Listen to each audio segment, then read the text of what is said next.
मेरे पत्रकार बंधुओं का पुलिस लाइन में बहुत बहुत स्वागत है। आज बुद्ध पूर्णिमा का दिन है, भगवान बुद्ध का बर्थडे है, तो आपको बहुत बहुत बधाई। और माता चिंतपूर्णी का भी बर्थडे है आज, बहुत बहुत बधाई। और आप छुट्टी के दिन आए, आपका बहुत बहुत धन्यवाद। आप जानते हो पुलिस और मीडिया का बहुत घनिष्ठ संबंध है और मीडिया हमारे एक बाजू की तरह है। जब तक हमारे जो विचार हैं, हमारी जो एक्टिविटीज़ हैं, वो लोगों तक आपके द्वारा नहीं पहुंचेगी, तब तक हमारा काम पूरा नहीं हो पाता। आप यहाँ आए, आपका बहुत बहुत स्वागत है। तो सबसे पहले मैं ऊना में किस लिए आया इसका थोड़ा सा आपको वर्णन देता हूँ। ऊना में देखिए, ऐसा है कि कोविड का दौर चला हुआ है, सेकेंड फेज़ कोविड का इसका काफ़ी प्रकोप है। तो मैंने कई ज़िलों का दौरा किया, तो मैं चाहता था, क्योंकि ऊना भी एक बॉर्डर डिस्ट्रिक्ट है और पंजाब के साथ इसकी काफ़ी लंबी सीमा लगती है और पंजाब में कोरोना का काफ़ी प्रकोप है, इसलिए मैं यहाँ आया। और कल सबसे पहले नंगल में हम रुके, नंगल के बाद फिर हम भाखड़ा में गए। भाखड़ा में हमने सुरक्षा व्यवस्था देखी और उसके बाद महतपुर इंटरस्टेट बैरियर, और फिर हम बाथरी में इंटीग्रेटेड माइनिंग चेक पोस्ट पे गए। हरोली पुलिस स्टेशन में गए, वहाँ हमने व्यवस्था देखी। और एक माइनिंग लीज जो स्वां नदी में है, 2-4 माइनिंग लीज माइनिंग ऑफिसर के साथ देखी। और कल कुछ और जगह हमने देखी। आज कल रात को मैं भरवाई में रुका था, मैंने नाइट पेट्रोलिंग भी की और मैंने देखा कहीं नाइट में कोई कर्फ्यू का वायलेशन तो नहीं होता और हमारे जवान क्या ड्यूटी कर रहे हैं कि नहीं। मेरे को बड़ा आनंद हुआ, मैंने देखा कि हमारे जवान भी और होमगार्ड के जवान भी बड़े मुस्तैदी से ड्यूटी कर रहे हैं और कोई कोविड का वायलेशन रात को नहीं है। आज सुबह भी मैंने भरवाई से चिंतपूर्णी तक पेट्रोलिंग की। सुबह मैंने देखा कि कोई अनुचित दुकानें तो नहीं खुली हुई, कोई ऐसा तो नहीं कि कोविड का वायलेशन है। और मुझे बड़ी खुशी हुई कि लोग मास्क भी पहने हुए थे और कोविड गाइडलाइन जो सरकार ने जो दी हैं उसका कोई वायलेशन नहीं है। अब मैं आपको जिला ऊना में कोविड के दौरान जो इन्होंने कार्य किया उसकी थोड़ा बारे में बताता हूँ। देखिए, इसके 2 फेज़ हैं, 2020 में, 2021 में। 2020 के फेज़ में पुलिस एक्ट में 8,612 चालान हमने किए थे और 24,72,000 फाइन हमने तब रिकवर किया था। उस दौरान 147 FIRs हुए थे। शुरू में कोविड कैसा है, गाइडलाइंस के बारे में लोगों को पता नहीं था, जिसकी वजह से वायलेशंस काफ़ी हुई थी। लेकिन जो सेकेंड फेज़ है, सेकेंड जो इसका है, इसमें इसका वायरुलेंस बहुत ज़्यादा है, प्रकोप बहुत ज़्यादा है, बहुत तेज़ी से आता है। लोग भी अब समझदार हो गए हैं और डर भी गए हैं। और इस सेकेंड फेज़ में हमने 3,666 हमने चालान किए हैं पुलिस एक्ट में, जिसमें 15,38,000 हमने सरकारी तिजोरी में जमा करवाया है। FIR जो वायलेशन उसकी 13 ही हुई हैं। देखिए, आप देख रहे हैं कि मैं कल शिमला से चला और मैंने शिमला, सोलन, बद्दी, फिर नंगल और फिर ऊना में आया। मैंने देखा कि हमारे जवान निरंतर ज़मीन पे हैं, सड़कों पे काम कर रहे हैं और कोरोना का बचाव कर रहे हैं। और जो हिमाचल सरकार ने कोविड कर्फ्यू जो किया हुआ है उसकी जो एनफोर्समेंट है, हमारे लोग ही ज़मीन पे कर रहे हैं। तो ये हमको एक कॉस्ट पे आया है, इस पे काफ़ी नुकसान हुआ है हमारा ऊना ज़िले में 101 पुलिसकर्मी कोरोना पॉजिटिव हैं, जिसमें 80 ठीक हो गए हैं और 21 अभी उपचार उनका चल रहा है। टोटल 546 हमारे पुलिसकर्मी ऊना में हैं। एक तो ऊना की पुलिस पूरे इस काम में लगी है, साथ के साथ हमने 6 रिजर्व फोर्स इनको और दिया है। एक रिजर्व में करीब 30+ लोग होते हैं, तो 200 हमने पुलिसकर्मी इनको एक्स्ट्रा दिए हैं। इन्होंने 20 इंटरस्टेट नाके लगाए हैं और जो बहुत अच्छा काम कर रहे हैं। मैं भारत सरकार का धन्यवाद करना चाहता हूं कि पुलिसकर्मियों को इन्होंने फ्रंटलाइन वॉरियर्स में कंसिडर किया, जिसकी वजह से हमको वैक्सीनेशन हुआ है, जो हमारे लिए एक सुरक्षा कवच बन चुका है। अदरवाइज़ बहुत मुश्किल था, क्योंकि जो सेकंड फेज़ है बड़ा वायरुलेंट है, हम लोगों के संपर्क में आ रहे हैं। तो 10 लोग वैक्सीनेट नहीं हुए क्योंकि वो प्रेग्नेंट वुमेन थी या लैक्टेटिंग मदर्स थी। दोनों डोज वैक्सीनेट हुए हैं 526 और वैक्सीनेट एक डोज हुआ 536। तो ऑलमोस्ट हमारा 100% वैक्सीनेशन हो गया, जिसके कारण हमको एक सुरक्षा कवच मिला है इस लड़ाई को लड़ने के लिए। मैंने आपको बताया कि 20 इंटरस्टेट बैरियर्स हैं और मैंने कुछ बैरियर विजिट भी किए, अभी गगरेट का बैरियर भी विजिट करके आए जिसमें बड़े अच्छी तरह से हमारे जवान काम कर रहे हैं।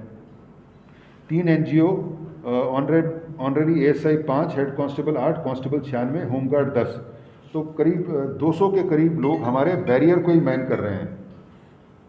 हमने पुलिस हेडक्वार्टर ने इनको कुछ पैसा भी दिया, 5 लाख रुपए दिया, बाकी इनको DC साहब से आया है और दोनों जो हैं चीज़ें दोनों तरफ से फंड मिल रहे हैं। फंड के कारण ये काफ़ी चीज़ें खरीद भी रहे हैं फोर्स के लिए और कुल मिला के अच्छा काम कर रहे हैं।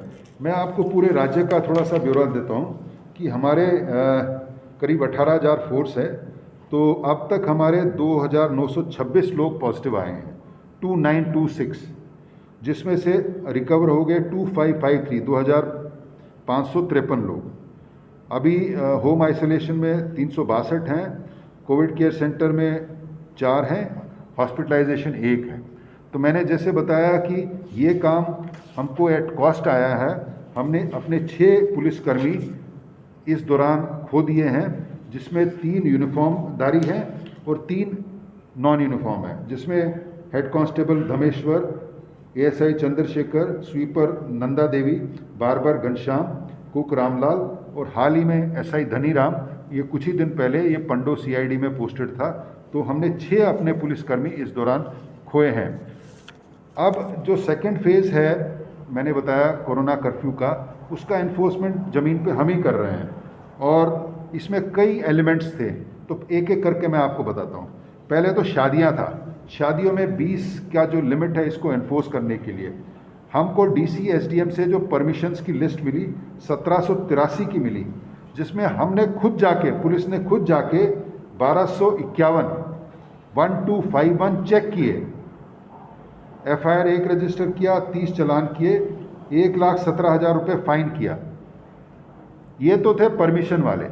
जो बगैर परमिशन के भी हमने 76 चेक किए, जिसमें 6 FIR किया, 12 चालान किए और 60,000 रुपये हमने जुर्माना किया। हम पुलिस स्टेशन लेवल पे SHO जहाँ जहाँ शादियाँ आती हैं उनको फ़ोन करते हैं कि एक तो 20 की जो संख्या का उल्लंघना नहीं करना, दूसरा है भोटी जो कुक है या टेंट हाउस है उनको भी फ़ोन करते हैं, भाई आप सरकार की वायलेशन मत करना, नहीं तो आपके खिलाफ कानूनी कार्रवाई होगी।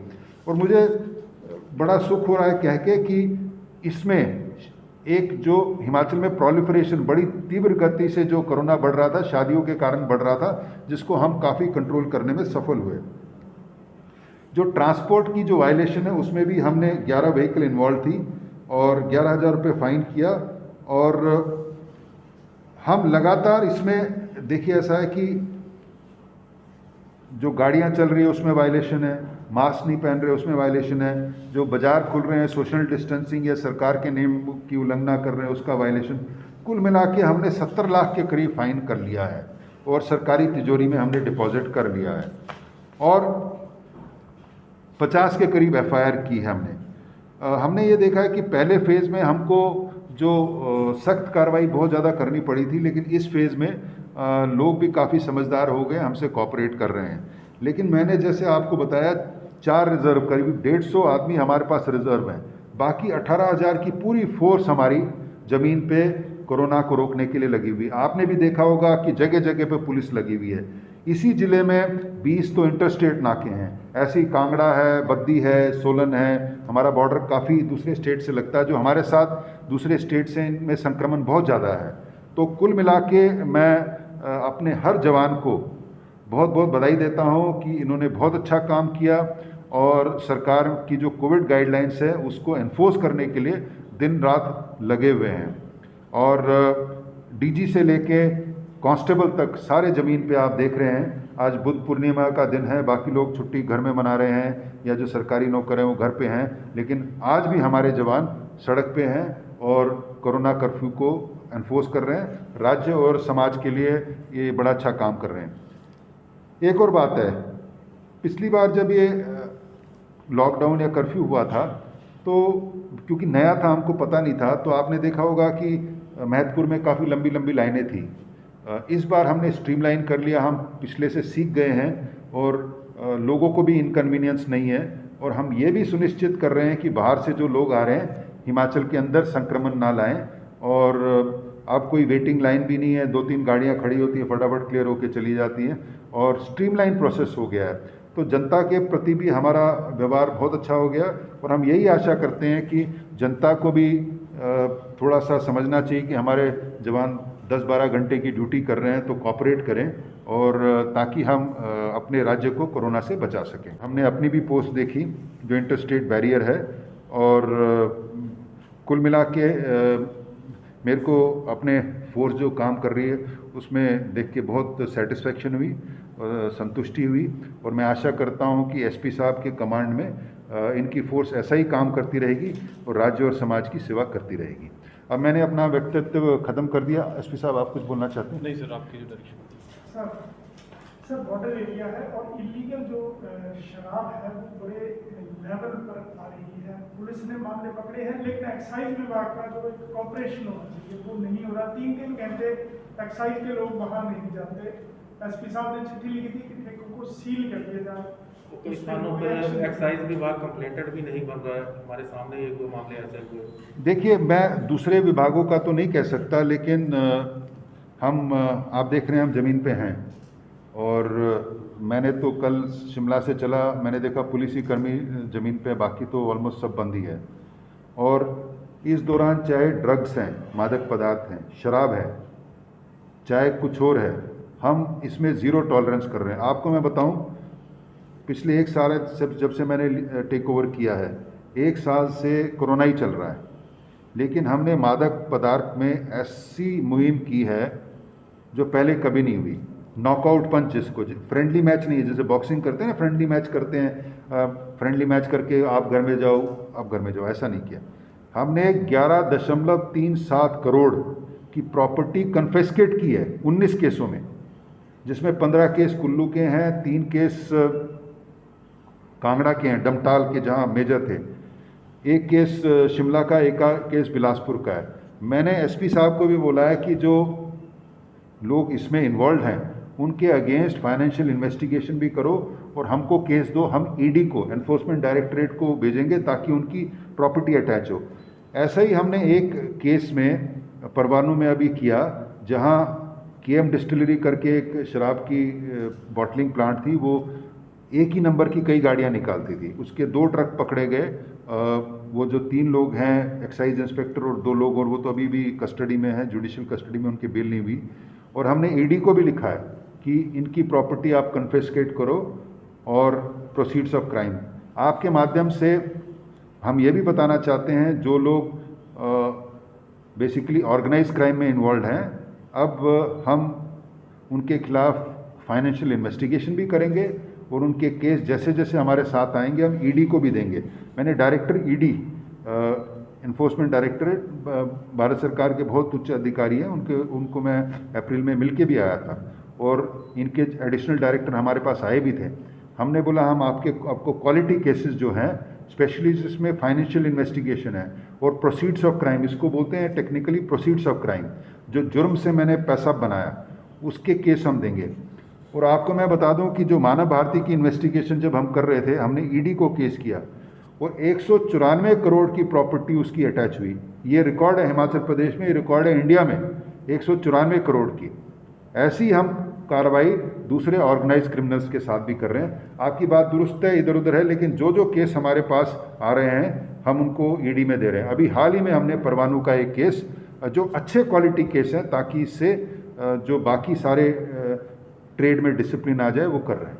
एक सवाल सर, सोशल मीडिया पे कोई लोग अपने विचार व्यक्त करते हैं, बद्दी में भी एक मामला आया है जहाँ पे कुछ शब्द कहे गए हैं, तो क्या सोशल मीडिया पे इस प्रकार के जो वक्तव्य आएंगे उस पर मामले दर्ज होंगे?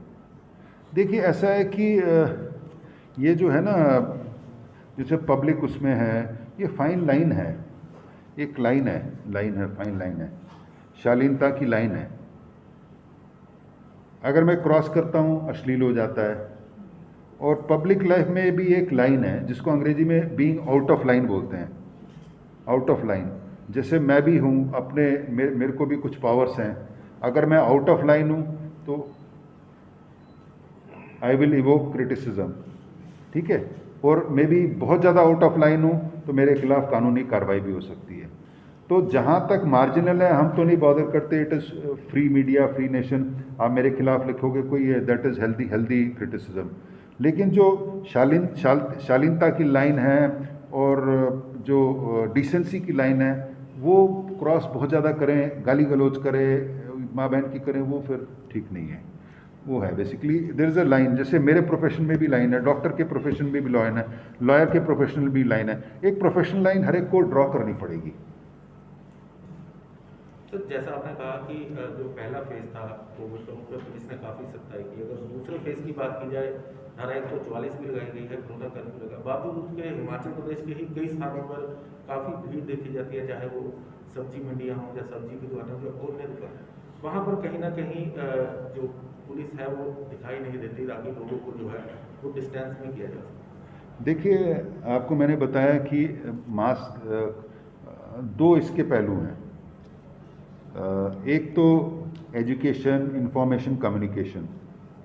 और आपने देखा होगा कि अभी भी सरकार का, एडमिनिस्ट्रेशन का भी फोकस यही है कि लोगों को समझा बुझा के किया जाए। और बहुत ज़्यादा एक्सेसिव फाइन ना मेरे को लगता है कि काउंटर प्रोडक्टिव हो जाता है। एक तो कोरोना के कारण लोगों की वैसी आमदनी कम हो गई, और अगर बहुत ज़्यादा इन्फोर्स कराएंगे तो ये ओवर, जिसे अंग्रेजी में बोलते हैं ना ओवरकिल, उस टाइप का हो जाता है। तो ये फाइन बैलेंस है। हम फाइन तभी कर रहे हैं जब इसकी आवश्यकता हो, अदरवाइज़ हम समझा के कह रहे हैं।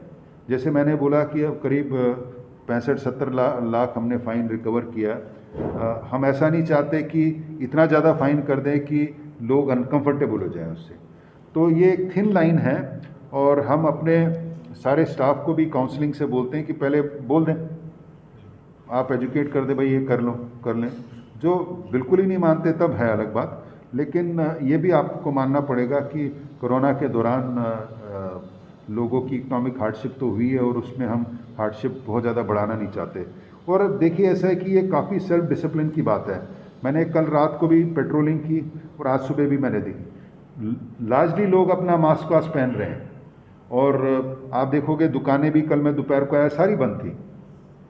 तो सेकेंड फेज़ में क्योंकि इसमें लोग घबरा गए हैं, डेथ्स काफ़ी हो रही हैं, लोगों को सेल्फ एजुकेशन हो गई। और मैंने देखा ज़्यादातर लोग घर के अंदर ही रहते हैं, घर के अंदर रह रहे हैं। मैं तो देखिए शिमला, सोलन, बद्दी, ऊना, ये नंगल है, और यहाँ भी कई जगह गया, मैंने देखा जो चहल पहल है मार्केट में है नहीं। किसी जगह हो सकती है छोटे मोटे, क्योंकि काफ़ी मार्केट का जो कैचमेंट एरिया बहुत बड़ा हो सकता है, लेकिन मैंने देखा लार्जली लोग इसको फॉलो कर रहे हैं। इसका एविडेंस जो है, प्रमाण है, आप बैरियर्स पे देखोगे, इंटरस्टेट बैरियर्स पे ऑटोमेटिकली डिसिप्लिन्ड है। मैं तो कई बैरियर्स देखे हैं अभी।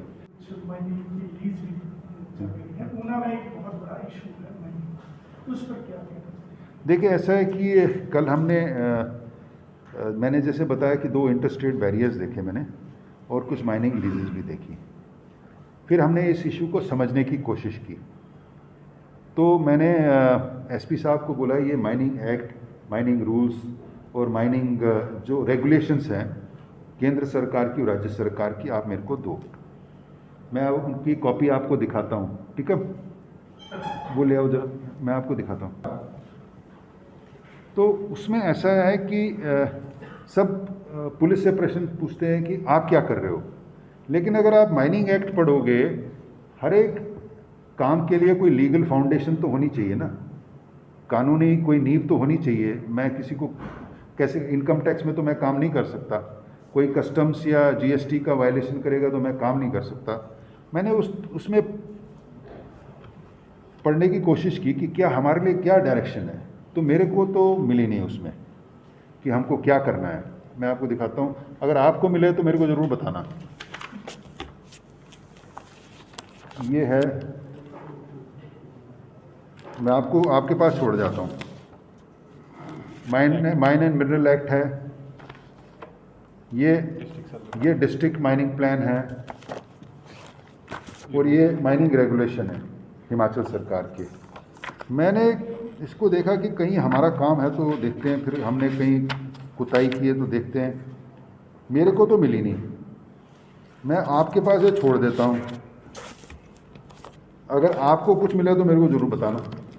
लीजिए सर, जैसा आपने यही कहा कि इस माइनिंग के चलान करने में 24 डिपार्टमेंट जो हैं वो उनको ऑथराइज किया गया है, लेकिन पुलिस ही जो है वो आगे नजर आती है। जो अब तक चलान जितने भी हुए हैं लगभग पुलिस द्वारा ही किए गए हैं। तो क्या सरकार से इस बारे में कोई चर्चा की जाएगी कि जो अन्य विभाग हैं उनको भी एक्टिव किया जाए? देखिए, ऐसा है कि हम जो गए, हमने माइनिंग लीज भी देखे, और मैंने बोला कि inter state mining check post भी देखे।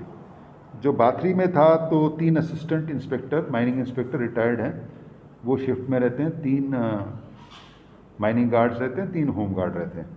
जो हमने गगरेट में देखा उसमें एक माइनिंग इंस्पेक्टर था, एक assistant mining inspector, 3 mining guard और 3 होम गार्ड थे। ठीक है, तो अब ये तो प्रश्न आपको उनसे ही पूछना पड़ेगा, माइनिंग डिपार्टमेंट से, कि उनका क्या प्लान है। और माइनिंग जो प्लान भी उन्हीं का है, इम्प्लीमेंट भी वही करेंगे और एनफोर्स भी उसको करेंगे। अगर हमारी ज़रूरत होगी तो हम ज़रूर मदद करेंगे, लेकिन ऐसे कोई रिटर्न रिक्वेस्ट तो हमारे पास आई नहीं। और माइनिंग का जो स्टाफ है, एक माइनिंग ऑफिसर है डिस्ट्रिक्ट में, एक माइनिंग इंस्पेक्टर है, 2 माइनिंग असिस्टेंट इंस्पेक्टर है, 8 माइनिंग गार्ड्स है, 8 माइनिंग गार्ड है। तो ये तो प्रश्न आपको उनसे पूछना पड़ेगा कि अगर हमारी ज़रूरत है तो हम बताएं, तो हम तो मदद करने के लिए तैयार हैं।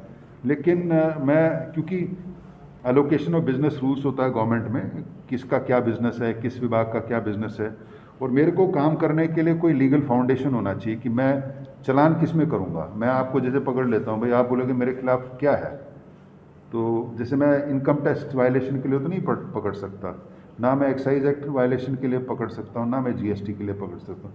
ऐसे ही माइनिंग का जो प्लान है एनफोर्स करना, ये माइनिंग डिपार्टमेंट का ही काम है। और कल हमने काफ़ी इसमें डिस्कशन की कि हमारे लिए क्या डायरेक्शन है, हमारे लिए क्या निर्देश हैं। तो हमको तो जेनरिक मिले, और जो हम चलान वलान भी करते हैं या जो केस करते हैं, बेसिकली 379 है, वो जो चोरी का और माइनिंग एक्ट में कुछ करते हैं, वो भी कोर्ट वोर्ट में प्रूव हो नहीं पाता। माइनिंग का ऐसा, क्योंकि ऐसा है ना, कमिटीज़ वगैरह जो प्लान बनता है एक माइनिंग, और उसको प्लान को एग्जीक्यूट करना, कार्यान्वित करना माइनिंग डिपार्टमेंट का काम है, और एनफोर्स करना भी माइनिंग डिपार्टमेंट का काम है। तो इसको सरकार को अवगत करवाएंगे? देखिए, मैं अपने विजिट की रिपोर्ट तो सरकार को दूंगा, बाकी सरकार का मर्जी। सर, एक इम्पोर्टेंट सवाल है, आपने कहा कि कोर्ट में प्रूफ मिलते हैं। मैं 25-30 सालों से देख रहा हूँ, ऊना की बात करें, सट्टे के केस बड़े लेवल पे लिए जाते हैं, एक भी केस प्रूफ नहीं होता है। तो क्या इसको छोड़ के पुलिस और कामों में लगेगी? एक कार्रवाई होती है सट्टे का केस करेंगे? नहीं, देखिए, ऐसा है कि मैंने जैसे बोला कि ऑर्गेनाइज क्राइम्स जो है, और ये हिमाचल के इतिहास में पहली बार हुआ है कि ऑर्गेनाइज, आपको भी काफ़ी समय होगा हिमाचल में पत्रकारिता करते हुए, कि हमने जो नारकोटिक ट्रेड है उसकी प्रॉपर्टी पहली बार हम सीज कर रहे हैं और वो अटैच करवा रहे हैं। ऐसी जैसे ऑर्गेनाइज क्राइम दूसरे की है, जहाँ जहाँ क्वालिटी केसेस आएंगे, मैं दोबारा दोहराता हूँ, उनके अगेंस्ट फाइनेंशियल इन्वेस्टिगेशन होगी और उनकी प्रॉपर्टी अटैच होगी।